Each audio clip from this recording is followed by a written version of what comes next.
말씀을 듣도록 하겠습니다. 앞으로 한 4주 정도, 때로는 다른 설교를 중간에 할 수도 있습니다만 교표를 가지고 설교를 하도록 하겠습니다. 그분처럼 더 넓게 첫 시간 제목입니다. 세상에는 끝이 없으면서도 존재하고 있는 것이 몇 가지가 있는데 그 중에 한 가지가 바로 우주라고 하는 그러한 거대한 이 체계입니다. 제가 대학 시절에 예수를 믿으면서 각종 증거가 있었지만 까다로운 이 제 머리로서는 우주가 존재하는 걸 생각지도 않고 하나님이 어떻게 해서 끝이 없는 분인데도 존재할 수 있는가, 그걸 이론적으로 알고 싶어서 제가 끙끙댔는데 어느 날 밤을 새워 기도하는데 갑자기 주님 제게 그러시더라고요. 너 눈을 들어서 하늘을 보라. 저는 그 교회 지금 3층에 올라가서 세미트 바닥에 엎드려 지금 기도하고 있는데 갑자기 주님이 그런 마음을 주셨어요. 쳐다보니까 지붕이지만 지붕 너머 별이 있었습니다. 별이 보입니다. 또 주님 말씀하는데 별 위에는 뭐가 있느냐. 제가 순간 깜짝 깨달아서 그렇구나. 별 위에 별이 있고 별 위에 별 있고 별 위에 있고 어디 끝이 있다고 한다면 그건 우주가 아니라는 말이죠. 어디가 걸려있는 게 아니잖아요. 우주는 끝이 없다. 우주도 끝이 없지만 하나님도 끝이 없어도 존재하신다. 그런 이야기입니다. 오늘은 잘 아는 이야기지만 한번 별 이야기를 좀 하겠습니다. 우리가 발을 딛고 사는 이 지구는 태양을 중심으로 했던 별 9개가 이루어져서 수금지와 목토 천해명, 그래서 9개의 별이 모여서 태양계를 형성하고 이 태양계와 같은 별이 수억 개가 모여서 또다시 이제 은하계를 형성한다고 그럽니다. 이 은하계 100개 내지 500개가 모여서 은하단이라고 하는 걸 구성하게 되는데 이 우주에는 이 은하단이 100억 개가 더 넘을 거라고 그렇게 학자들은 보고 있습니다. 그러니까 이것은 정말로 끝이 없다는 이야기입니다. 좀 더 얘기를 해보면 우리가 발을 딛고 농사하고 오늘도 여러분이 차를 타고 땅을 딛고 왔던 이 땅덩어리는 지구라고 하는, 영어로 아틀라스라고 하는 그러한 별인데 조그마한 별입니다. 이 우주 속에서 지구의 별이 얼마나 크냐면은 태평양과 같이 큰 끝도 없는 바다에 점과도 같은, 아니 어쩌면 점보다 더 작은 게 이 지구라고 하는 이야기입니다. 한번 여러분 근거를 한번 대보겠습니다. 우리가 살고 있는 지구는 태양계에 아까 말한 수성, 금성 다음에 세 번째 있는 별인데 그 지름이 6,378km고 태양은 그보다도 109배인 140만 km라고 이렇게 얘기합니다. 부피로 따져서는 태양이 지구보다도 33만 2,000배가량 크다고 하는 이야기입니다. 지구에서 태양까지 거리는 1억 5천만 km인데 빛의 속도로 8분 20초를 가게 되면 태양이 나오고,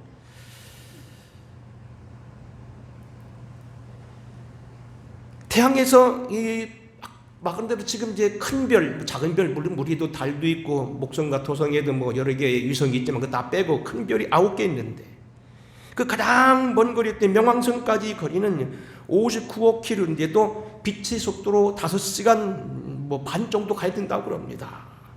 근데 이미 말씀드린 대로 이 태양계를 비롯해서 우주에는 이 태양계를 비롯해서 은하계가 있는데 이 은하계 맨 마지막에 있는 안드로메다 성운까지는 거리가 250만 광년, 빛의 속도로 250만 년을 가야 된다는 겁니다. 그래서 이 정말로 이 태양계 말고 저 은하계, 또 그 은하계가 모여서 은하단이 100개가 모여서 은하단이 되고 또 은하단이 수억 개 있다고 해서 다 빼고 여하튼 이 안드로메다 성운까지 가는 거리가 빛의 속도로 250만 년을 가야, 그 250만 광년이라는 것이 이제 거리 속도입니다. 거리 이제 그 단위입니다. 그러니까 지금 안드로메다라고 하는 저 은하계 어디 별에서 생긴 빛이 있다면 그것은 이미 250만 년 전에 출발한 빛을 우리가 보고 있다는 겁니다. 참 그래서 아까 말한 대로 이 은하계가 그렇게 큰데 이 은하계가 100개 내지 500개가 모여서 은하단을 만들고 그 은하단이 또 이 우주에는 1000억 개가 넘게 있을 거라는 이야기입니다. 이 우주라는 것은 뭐 상상이 안 된다는 겁니다. 또 놀라운 것은 이 우주를 만드신 분이 하나님이시니까 하나님은 이 우주보다 더 크시다고 하는 이야기입니다.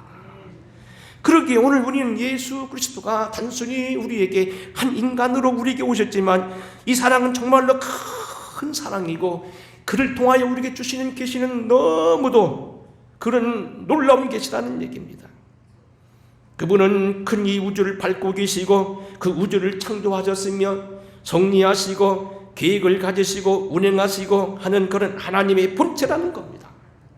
그래서 제가 이번은 이 교회에 오서 지금 5년째 목회 접어 들어갔습니다만 연말을 지나면서 교회 표를 어떻게 할까 하다가 제가 그런 생각을 해보게 되었습니다. 하나님이 끝이 없고 예수님에게 큰 분이라 한다면 예수님처럼 우리도 믿음을 키우자. 그래서 제가 성경을 찾아보면서 오늘 에베소서 3장에 있는 말씀대로 그 너비와 넓이와 그리고 그 너비죠. 너비와 넓이죠. 너비와 그 높이와 깊이와 그 어떠함을 깨달아서 그 모든 걸 알고 거기까지 이르기를 원하라는 얘기입니다. 그래서 제가 이것을 강단에 표를 만들어서 붙이게 되었는데 사람들은 간혹가다 이 표어나 이미지를 사용해서 어떤 뜻을 전달하는데 맨 위에는 바로 안드로메다 성운이라고 그 우주계의 바깥에 있는 별을 상상해서 그린 거라고 봅니다. 그건 사진 찍은 것도 기겠습니다만 그리고 그 중간에 보면 이게 별들이 있는데 수금지와 목도 천해명에 이런 그 위성이 나와 있고 맨 밑에는 예수님의 사실 발 아래 그리려고 했는데 그걸 뭐 그릴 수가 없어서 겹치게 그렸습니다만 전 세계에서 가장 큰 폭포 남미에 있는 우리와 정반대에 우리가 지구를 뚫고 들어가면 맨 끄트머리가 바로 저기라고 그러는데 제가 가봤습니다만 저게 바로 이과수 폭포예요. 많은 사람들이 미국에 가서 나야가라 폭포를 보고서 기절초풍하지만 그 나야가라 폭포보다도 3배 내지 4배가 더 큰 폭포가 저 이과수 폭포입니다. 땅이 흔들립니다. 그 폭포를 밟고 계시고 하늘을 붙잡으시고 별을 붙잡으시고 운행하시는 분, 그분이 바로 하나님의 아들인 예수 그리스도요, 하나님의 형상이요, 본체요, 창조주시요, 만유의 주시요, 교회의 머리요, 하나님의 비밀이요, 영광의 소망이요, 이 땅에 있는 모든 지혜와 지식의 모든 감춰진 비밀이 있는 분이시요, 하나님의 모든 신성이 그의 육체로 거하신 분이시요, 우리를 죄악 속에서 건지실 뿐만 아니라 우리에게 괴롭히는 많은 사람들을 구경거리를 삼으시고 우리에게 불리한 조문들을 다 문질러 지워버리시는 그런 분이란 얘기입니다. 이 주님을 우리가 믿고 의지할 때는 우리가 정말로 뭡니까? 통 크게 살아야 되고 짹짹하게 살아만 아니 되겠다, 그런 얘기입니다. 그래서 오늘 여기 우리는 많은 이야기 있지만 특별히 금년 한 해 동안은 이렇게 한번 기대해 보려고 합니다. 물론 우리는 이것은 뭐 영어로 죄송합니다만 impossible possibility라고, 이것은 불가능한 가능성입니다만 우리가 그렇게 되도록 노력해야 된다는 거예요. 마태복음 6장에 주님께서 이런 말씀했습니다. 하늘에 계신 너희 아버지께서 온전하신 것 같이 너희도 온전하라. 여러분, 오늘 우리가 뭐 아무리 잘 살아도 주님만 같겠습니까? 우리가 아무리 잘한다 해도 하나님이 되겠습니까? 그건 어림도 없는 사기고 거기에 이를 수는 없지만 그건 불가능한 것이지만 주님의 명령이니까 그렇게 살도록 노력해야 된다는 겁니다. 훌륭한 아버지를 닮아가고 훌륭한 스승을 닮아가고 훌륭한 의인들을 따라서 우리가 사는 것처럼 우리는 그것이 불가능하지만 예수님처럼 하나님처럼 그렇게 살도록 더 높게, 더 넓게, 더 길게, 그리고 더 깊게 주님의 생각에 들어가자는 이야기입니다. 구체적으로 무엇을 말씀하는가? 주님처럼 더 넓게, 주님처럼 더 길게, 주님처럼 더 높게, 그리고 주님처럼 깊게 살자는 말씀인데 이것은 도대체 무슨 뜻인가? 오늘 그 첫 시간 주님을 닮아서 더 넓어지자는 말씀을 드립니다. 첫째로 우리가 주님을 닮아서 더 넓어지다는 얘기는 뭐냐면 주님께서 모든 것을 용납하신 것처럼 모든 걸 다 용납하자는 겁니다. 주님 앞에는 죄인도 다 용납하셨고 가난한 자도 문제가 되지 않았고 남자뿐만 아니라 여자도 문제가 되지 않았고 아무도 문제가 되지 않았습니다. 사람들은 인간 세상에서 말종이라고 하는 한 여인을 데려다가 현장에서 붙잡힌 여인이라고 말하며 죽일까요 했지만 주님은 이렇게 말했습니다. 너희 중에 죄 없는 자가 먼저 돌로 치라. 주님은 당신을 십자가에 매어 달고 그를 위해서 가진 모든 걸 주고 정말로 처절한 죽음에 이르겠던 병사들을 향해서도 그를 내어준 십자가의 사람들을 향해서도 저들의 죄를 용서하셨고 최후의 마지막 길을 가는 그런 십자가의 강도에게도 오늘 내가 나와 함께 낙원에 가 있으라고 말씀하셨다는 겁니다. 주님은 모든 걸 다 받으신 용기가 있으셨고 모든 사람을 다 당신 앞에 서게 했다는 이야기입니다. 우리는 이러한 간증들을 가져야 됩니다. 어제도 우리 모건대학교 계시던 명예교수님 이선희 교수님이 하신 강의 중에서 제일 마음에 들었던 게 하나 그런 단어가 있었습니다. 감리 교인들은 간증 있는 교회다. 우리는요 교리도 중요하지만 간증이 있어야 된다는 거예요.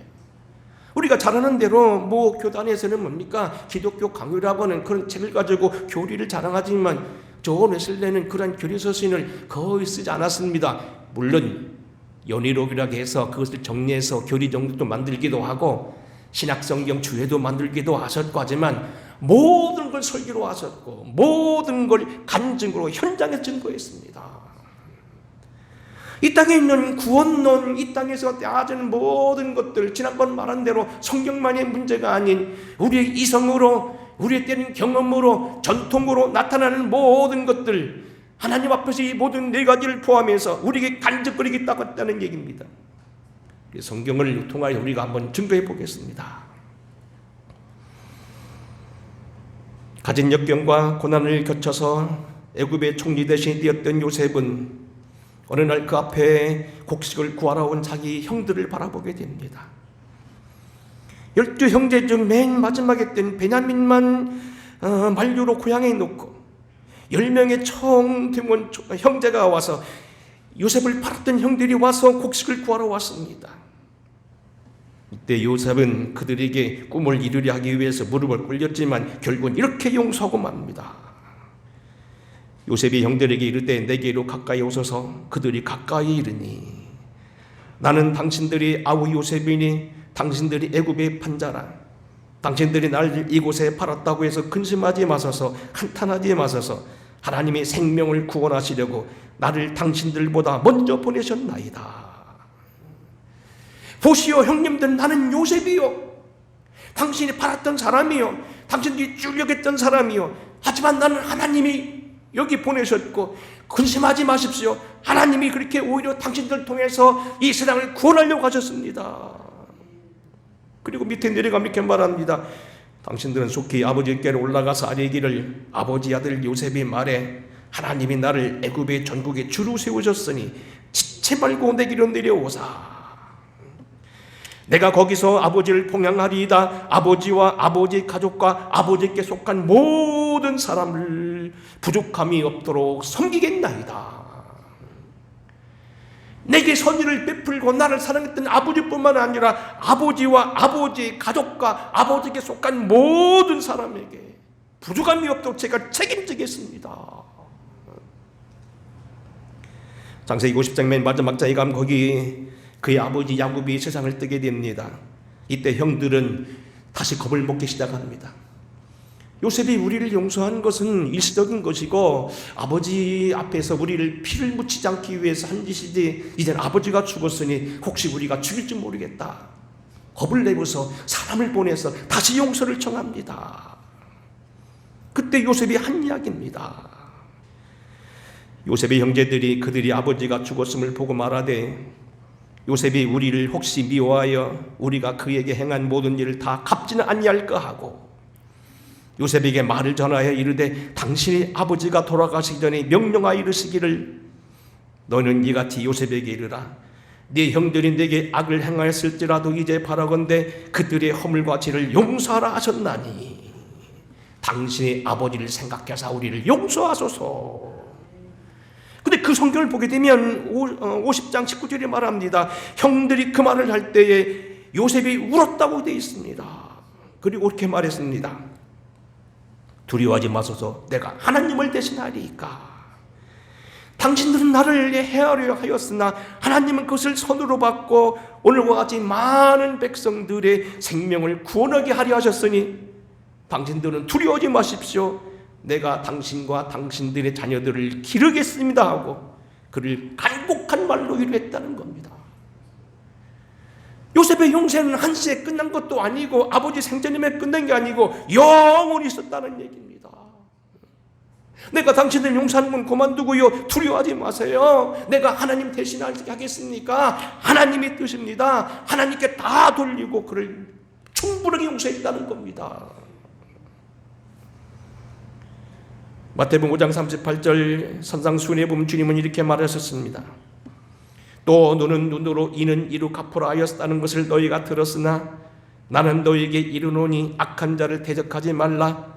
누구든지 네 오른뺨을 치거든 인뺨도 돌려대며 또 너를 고발하여 속옷까지 가지고자 하는 자에게 겉옷까지 가지게 하며 또 누구든지 너는 억지로 오리를 가게 하면 십리를 동행하고 네게 구하는 자에게 주며 네게 꾸고자 하는 자에게 거절하지 말라. 우리 주님은 당신 앞에 있는 모든 것을 용서하실 때 오히려 그들을 다 품으셨다는 겁니다. 그래서 아까 말씀한 대로 십자가에 매어 되는 종들을 위해 기도했고 내어준 사람들을 위해 용서했고 그들을 위해 축복하며 기도했다는 얘기입니다. 하나님은 넓은 가슴을 가지고 모든 걸 다 포용하셨다는 겁니다. 두 번째는 여기 비슷한 얘기가 되겠습니다만 주님처럼 넓어라는 얘기는 뭐냐면 용서하라는 얘기가 되겠습니다. 로마서 12장 17절입니다. 아무에게도 악을 악으로 갚지 말고 모든 사람 앞에서 선한 일을 도모하라. 할 수 있거든 너희로서는 모든 사람과 더불어 화목하라. 내 사랑한 자들아 너희가 친히 원수를 갚지 말고 하나님의 진노하심에 맡기라. 기록되었으되 원수 갚는 것이 내게 있으니 내가 갚으리라고 주께서 말씀하셨느니라. 네 원수가 줄이거든 먹이고 목마르거든 마시게 하라. 그리함으로 내가 숯불을 그 머리에 쌓아놓으리라. 악에게 지지 말고 선으로 악을 이기라. 한번 귀한 귀절인데 따라서 하겠습니다. 선으로 악을 이기라. 선으로 악을 이기라. 지난번에는 제가요 설교 메모를 하고 한다고 막 급해하고 왔는데 나중에 그걸 다시 돌아보니까요 악으로 손을 갚으라겠더라고요. 웃지도 않으시네. 혹시 우리가 여러분요 악으로 손을 갚을지는 혹시 급하다고 속되다고 화난다고 악으로 손을 갚을지는 모르겠습니다. 근데 사실 손을 가지고 악을 갚으라는 얘기입니다. 문제는요 아까 말한 대로 용납하신 거하고 지금 대목은 뭐가 들어있냐면 주님은 적극적으로 용서하셨다는 겁니다. 성경을 보게 되면요 하나님이 저들을 용서하시고 저들을 갖다가 주님 다시 용서하시는데 천지를 동원하셨다는 거예요. 지금 한 차원 높이 설교합니다. 설교도 그래서 늘 같은 얘기만 하는 얘기가 아니고요 자꾸 올라갑니다. 제 후배 목사 가운데 하나가 아주 공부를 많이 한 목사 그러더라고요. 같은 부목사를 했는데 형님 설교는 앞에 안 들으면 뒤가 이해가 안 돼요. 잘 들으셔야 됩니다. 그 설교 쉽지 않습니다. 같은 설교 똑같지 않습니다. 계속 올라갑니다. 우리가 보면 여러분 아다시피 뭡니까? 요나에게 어느 날 하나님의 말씀이 임하는데 그 명령은 뭐냐면 니느웨로 가서 복음을 전하라는 거였습니다. 니느웨가 악을 행하고 보니 그들이 죽어가니까 그들 회개하게 만들어. 요나는 순간 거부합니다. 왜 니느웨입니까? 제가 잘 아는 선교사, 일본 선교사가 있었는데 이주부 선교사라는 분 지금 한국에 와 있더라고요. 한번 연락해 봐야 되는데 여기 보령 사람입니다. 한번 제가 있던 교회에서 초빙을 해서 좀 봉투도 주고 선교 보고를 받는데 그러더라고요. 당신이 선교사가 되기 위해 훈련하는 갑자기 주님이 일본으로 가라고 그래. 그래서 펄쩍 뛰었대요. 왜 하필이면 일본입니까? 왜 일본입니까? 하나님 저보고요 아프리카 가라게도 가봤고요 소련으로 가라기도 가는데요, 일본은 싫어요. 왜 일본입니까? 막 거부했대요.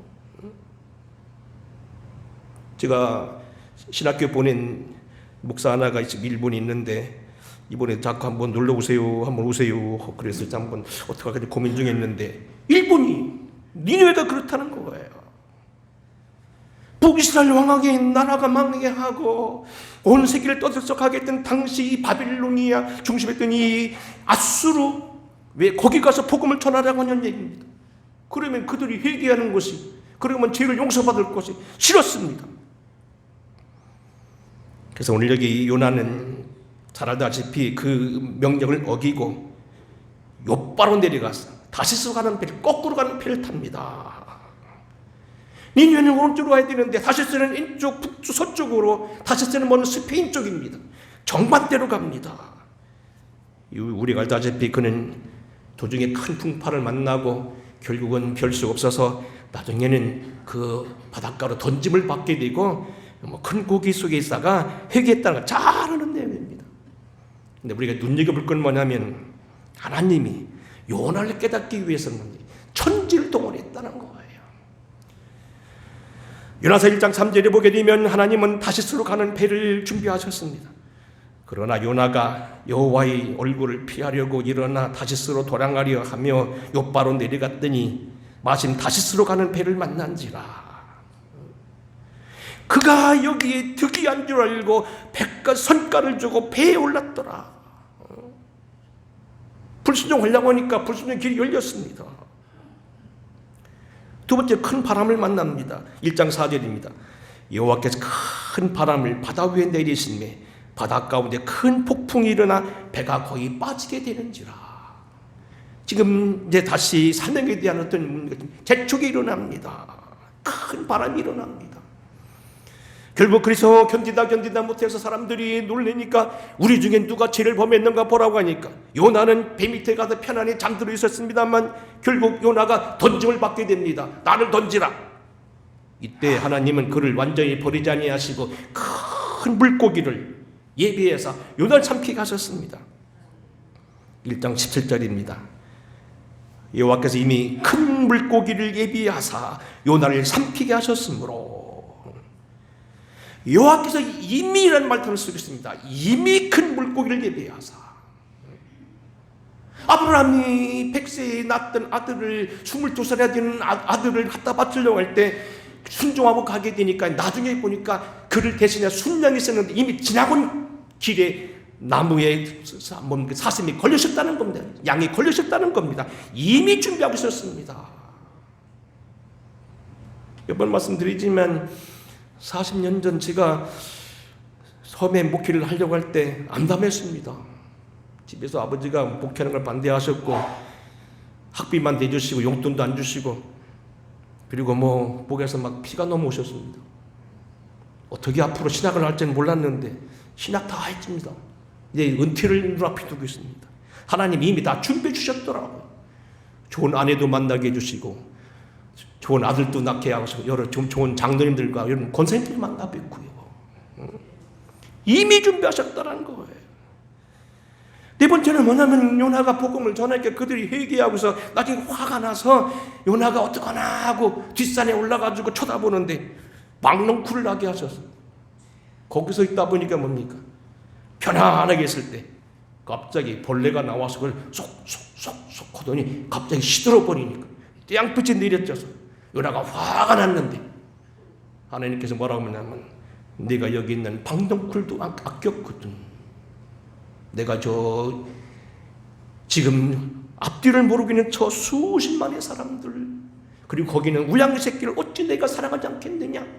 그들도 우리 바깥에 있는 나라는 겁니다. 이스라엘만 택한 것이 아니라는 얘기입니다. 모든 인생을 사랑한다는 겁니다. 문제는 박넝쿨을 준비하셨고 벌레를 준비하셨고 뜨거운 통풍을 준비하셨습니다. 하나님이 깨닫게 하기 위해서, 인생을 건지기 위해서는 자연을 동원하신다는 겁니다. 사랑하는 성도 여러분, 우리는 이미 성경에 보게 되면 자연을 동원하시는 건 많이 있는데 성경에는 좀 믿지 않게 않는 것들이 몇 가지가 있습니다. 여호수아기 10장에 보게 되면 하나님은 기브온 땅에서 큰 싸움을 할 때 우박을 내리게 하셔서 적군을 흩으셨다고 되어 있습니다. 그들이 이스라엘 앞에서 도망하여 베토론 비탈까지 내려갈 때에 여호와께서 하늘에서 큰 우박덩이를 아세가에 이르기까지 내리심에 그들이 죽었으니 이스라엘 자손이 칼에 죽은 자보다 우박에만 죽은 자가 더 많았더라. 아유, 목사님, 우박의 코도 그렇게 큽니까? 근데 지난번 제가요 2010년도 미국에 갔을 때 전에 한번 왔던 그 공명영 목사 그 교회를 갔어요. 미국에 가가지고 많이 고생을 한다고 몇 번 전화가 왔길래 제가 별로고 별로서 좀 연장을 해서 마침 그 성지순례 따라갔다가 저 혼자 방문했어요. 근데 공 목사가요 자기 집에 이르더니 차를 빼주더라고요. 걔 목사님 이거 봐. 이게 일본산 닛산 차 아주 철갑이 두꺼운 건데 팽겨 푹 들어갔더라고요. 왜 그랬더니 주먹이만한 우박이 내려서요 이게 밑으로 거기 흠이랬다. 죽는 줄 알았대요. 미국은 이제 배락도 크대. 사모님 겠다 목사님 여기는 배락도 커요. 여러분 오늘 우리는 뭐냐니 우박이 내려서 사람을 죽겠다는 거예요. 여호수아기 10장 더 내려가게 되면 뭡니까? 연장하기 위해서 해까지 붙잡아 두셨고 달을 붙잡아 두셨다. 여호와께서 아무리 사람을 이스라엘 자손에게 넘겨주던 날에 여호수아가 여호와께 아뢰어 이스라엘 목전에서 이르되 태양아 너는 기브온 위에 머무르라 달아 너도 아얄련 골짜기에 그리하리라 하며 태양이 머물고 달이 멈추기를 백성이 그 대적에게 원수를 갚기까지 하였느니라. 야살이 제게 태양의 중천에 머물러서 거의 종일토록 속해 내려가지 아니하였다고 기록되지 아니하였느냐. 책에까지 기록되었다고 얘기하고 있습니다. 그럼 제가 한번 현대판 한번 얘기해 보겠습니다. 여러분 750년 전 1254년도에 이태리의 북부에 있는 해양의 도시인 베니스, 베네치아 뭐 이름이 여러 가지입니다만 그 베니스에 태어난 마르코 폴로라는 사람이 있습니다. 이분이 그 20살에 그러니까 아마 1274년에 아버지를 따라서 몽고에 와서 결국 그 쿠블라이 칸을 만납니다. 징기스칸이 그 손자입니다. 그래서 한 16년, 17년 동안을 황제 옆에서 기대해서 많이 경험한 책을 쓴 책이 뭐냐면 더 밀리온이라는 책인데 우리나라 말로는 동방견문으로 합니다. 저도 그래서 일부러 가서 동방견문 책을 갖다가 그 부분을 읽어봤습니다. 한 4페이지 정도 나오는 긴 이야기입니다. 이런 내용입니다. 거기 보면 나라 이름이 나와 있지 않고 동방의 한 나라라고 얘기하면서 칼리프, 다시 말하면 이스라엘이 제정일체 시대에 제사권을 쥐고 있는 조그만 왕이 어느 날 명령을 내리는데 뭐라고 명령 내리냐. 이미 당신의 나라에 기독교 선교사가 많이 와 있는 줄 알고요 트집을 잡았다는 겁니다. 그 중에 대표를 하나 불러서 말했다면 너희는 성경에 있는 걸 다 믿느냐? 믿습니다. 정말로 믿느냐? 믿습니다. 그렇다면 이 성경도 믿느냐? 네가 명하여 산더러 명하여 외치면 바다에 빠지라는 거 거꾸로 펴고 믿느냐? 어벙벙하고 있습니다. 이대로 해라.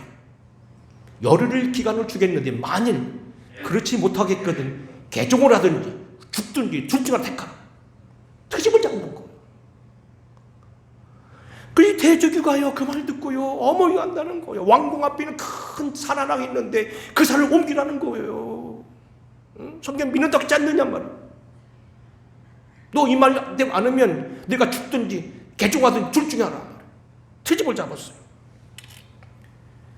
그 주교가 그래서 방법이 생각 안 나가면 집에 와서 끙끙 앓아가면서 밑에 있는 그 뭐 같은 신부들을 불러놓고 막 상의를 하고 난리를 핍니다. 도저히 방법이 안 나는 거예요. 그러다가 가만히 보니까 그 도시 어디에 외곽에서 구두를 깁고 구두를 고치는 한 이 구두쟁이가 경건하다는 소리를 들었어요. 애꾸눈입니다. 뭐 자세한 내용이 책에 보면 나옵니다. 나중에 제가 책 페이지까지 아니면 여러분이 원하면 그걸 복사해 드릴 수 있습니다. 어쨌든 이 사람은 경건한 사람이에요. 왜 그렇게 애꾸눈이 됐냐면은 어느 날 그 구두쟁이를 하는데 어떤 예쁜 여자가 와서 구두를 기러 왔는데 너무 예쁜 여자가 다리를 내놓고 구두를 만들려면 다리를 내놓을 거예요. 그 모습을 보고서 엉큼한 생각이 들었다는 거예요. 그래서요, 막대리가 자기 눈을 찔렀어요. 이게 찔렀다는 게 잘났다는 얘기가 아니라 양심적인 사람이에요. 그 얘기가 쫓아가 얘기합니다. 주교가 뭐냐면 기도를 했던 주님이 그러다는 거 참 제가 하도 오래돼서 이제 빼먹네요. 어디 가면 그런 애꾸는 구두쟁이가 있어요. 그를 만나라. 구두쟁이가 10발을 뛰는 거예요. 아니 어떻게 네가 갔다 이렇게 그 산을 움직입니까? 막 펄펄 뛰면서 나는 못한다고 하니까 하나님 내게 말씀했다. 자꾸 그러니까 어쩔 수 없이 이 산을 받았어요. 3일 금식을 하고 온 성도들이 금식을 해요. 사흘째 되던 날이요. 폭풍과 불었는데 아침에 비어 갑자기 뭡니까? 보니까 산이 없어졌는데 산이요. 까땜 걸어갔대. 그 나라 말로 걸은 말이 까땜 하는가 봐. 근데 이걸 제가요 2016년도에 보고 왔어요. 이집트 여러분 알다시피 쓰레기 마을이라고 이집트에서도 믿는 마가를 신봉하는 그런 꼽트 교인들이 전 인구의 한 25%가 되는 많이 생각보다 많이 믿습니다. 많은 제약을 두고 공무원 권리를 박탈하고 아주 선거권을 박탈하고 아주 몹살게 해도요 믿는 사람이 한 16% 20%가 이집트 인구에 예수 믿는 사람도 있어요. 그렇다면 꼽트 교회라고 합니다. 그 사람들이 모여서요 먹을 것이 없으니까 카이로에서 나오는 그 쓰레기 천만 도시죠. 쓰레기를 치워가지고 분류해가지고 먹고 사는 사람들이 냄새가 진동하고 처마에 들게 막 쓰레기가 쌓였어요. 아주 변두리 마을인데 근데 거기서요 한 6km 7km 들어가면 산속에 교회가 있어요. 벼랑에 있는데 예배당이요 뭡니까 한 5,000명 10,000명 들어간 예배당이 2개가 있어요. 산 전체가 전부 뭡니까 예수님 성화예요. 근데 거기는 지금도요 교회가 맺혀지게 해서요 그들이 알고 있는 주일날에는 뭡니까 금요일날인데 그날은요 교회 예배당에 다 없어가지고 바깥에서까지 예배 드린다는 거.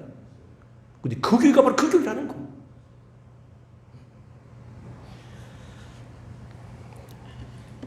물론 아까 드린 말씀드린 마르코 폴로가 쓴 동방견문록은 조금 많이 풍이 들어있고 과장돼 있다고도 합니다만 제가 지난번에는 그 넷플릭스에 나오는 이 마르코 폴로 영화를요 처음부터 끝까지 다 봤어요. 근데요 어쨌든 우리는 뭡니까 일단 믿어주자고요. 하나님은요 오늘도 산도 걸어가게 하시고요 믿음 있는 사람들이 기도를 들어주시고요 간절히 부르짖는 사람들의 기도를 들어주시고요 요나처럼 하나님 그렇게 해서라도 그들을 용서하신다는 겁니다. 누구를? 니느웨 백성들을요. 요나는 그들에게 전할 마음이 없었지만 하나님은 그들을 용서하셨고요 베드로는 이방인들에게 특별히 로마 사람들에게 복음을 전하고 싶었지 않았지만 하나님은 그는 고넬료 가정에 보내셔서 복음을 열게 하셨습니다. 그들이 예수님 사랑은 어디까지 이르냐면 이방에 이르기까지 이른다는 겁니다. 이사야서 49장 우리 주님을 예언하고 있는 오늘 여기 이사야 성경입니다. 그가 이르시되 내가 너를 나의 종이 되어서 야곱의 지파를 일으키며 이스라엘 중에 보존된 자를 돌아오게 할 것은 매우 쉬운 일이라. 내가 또 너를 이방의 빛을 삼아 나의 구원을 베풀어서 땅끝까지 이르게 하리라.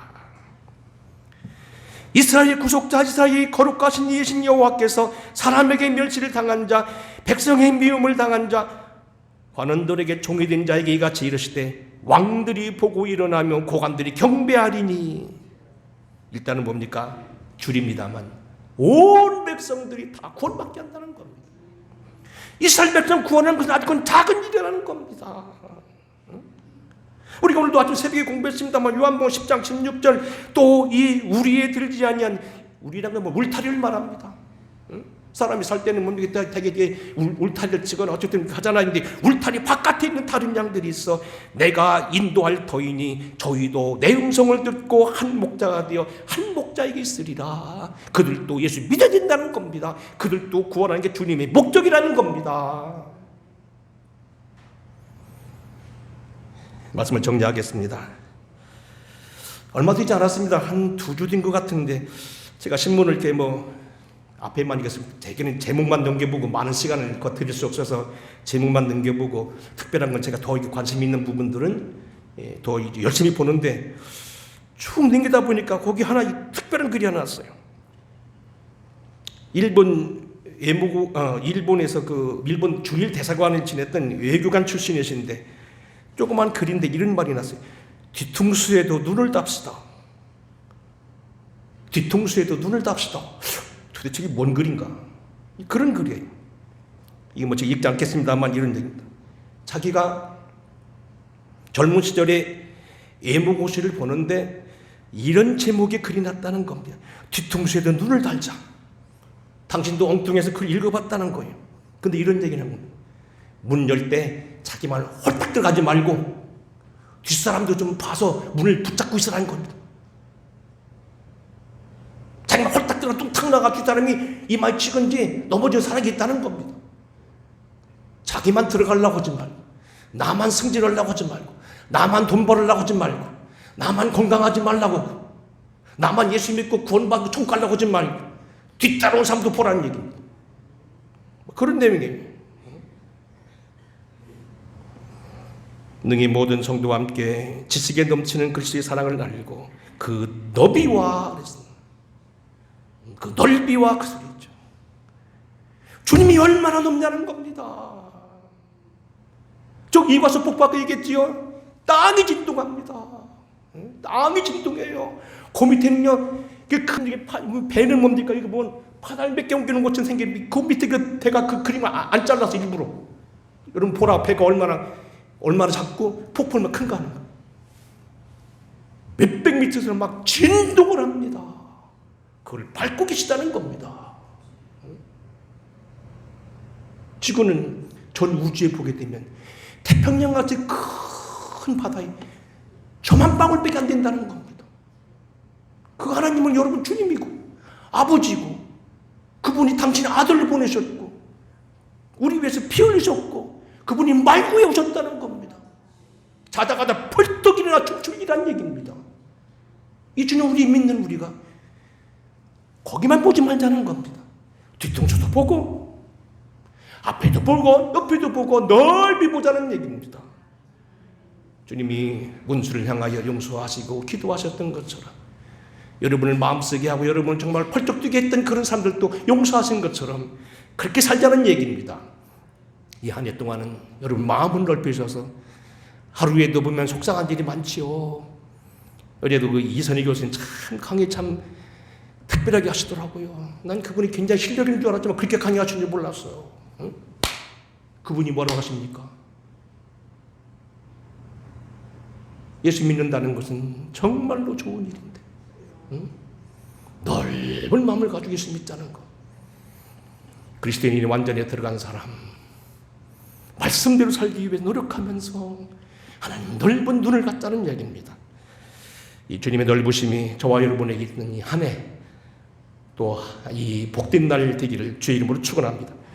고마우신 아버지, 종들로 하여금 주님의 눈을 갖게 하여 주시고 주님의 넓은 품을 허락해 주셔서 우리는 불가능하지만 그 말씀대로 주님의 넓으신 대로 살아가게 하옵소서.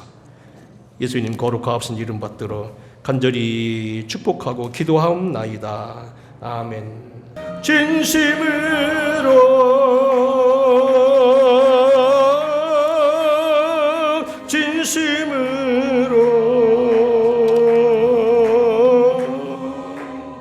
예수 닮기 원합니다. 진심으로